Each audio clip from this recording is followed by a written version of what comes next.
مجھے کسی social media پہ کسی نے مجھے تقریر بھیجی، وہ مریم کہیں تقریر کر رہی تھی کل،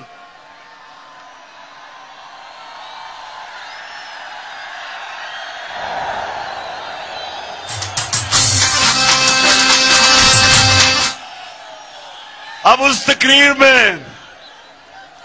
جو مجھے بھیجی سوشل میڈیا پہ، اس میں اس نے اتنی دفعہ اور اس جذبے سے اور اس جنون سے میرا نام لیا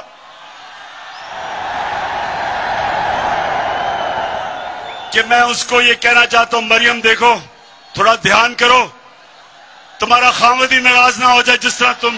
ویسے میں ہمیشہ سوچتا ہوں کہ اتنا زیادہ ان کو میرے پر غصہ ہے کیوں؟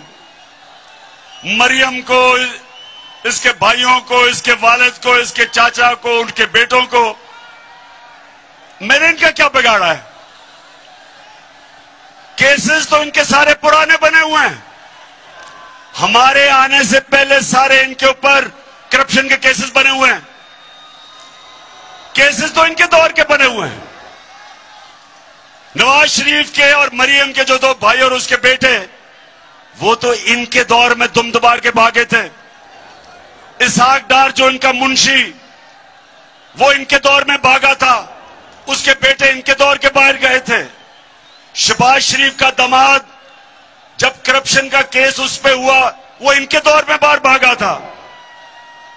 تو سوائے شہباز شریف کے مقصود چپڑاسی کیس کے، باقی تو سارے پرانے کیس ہیں۔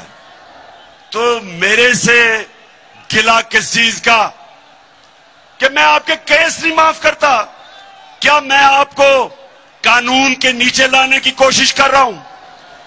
کیا میں آپ کو یہ سمجھانے کی کوشش کر رہا ہوں کہ کسی بھی مہذب معاشرے میں ساروں کے لیے ایک قانون ہوتا ہے؟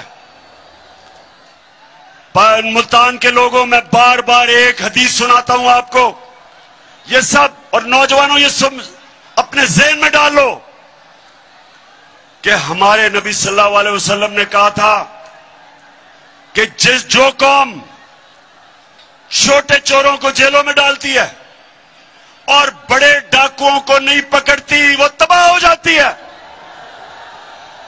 دنیا میں جو قوم غریب ہے، جو بھی غریب قومیں ہیں دنیا میں، جدھر غربت ہے، وہاں ساروں میں ایک چیز ہے، صرف وہاں چھوٹے چور جیلوں میں جاتے ہیں، بڑے ڈاکوؤں کو ان کا انصاف کا نظام نہیں پکڑ سکتا۔ آج تک ہمارا المیہ یہ ہے کہ ہمارے ملک میں بڑے بڑے ڈاکو ایوانوں میں چلے جاتے ہیں اور بیچارے چھوٹے چور جیل میں جاتے ہیں۔ جب میں جنرل مشرف کے دور میں اپنی آزاد عدلیہ کے لیے جب میں تحریک میں شامل ہوا اور مجھے جیل میں ڈالا، 8 دن میں نے جیل میں گزارے۔ یقین کرو میرے ملتان کے شہریوں، وہاں کوئی مجھے طاقتور ڈاکو نہیں نظر آیا، صرف بیچارے چھوٹے چھوٹے چور نظر آئے۔ جس کو 6 مہینے رہنا چاہیے تھا جیل میں، وہ 6 سال جیل میں رہ رہا تھا۔ اور جب میں نیشنل اسمبلی میں جاتا تھا تو مجھے بڑے بڑے مجرم نظر آتے تھے، وہاں ڈاکو نظر آتے تھے۔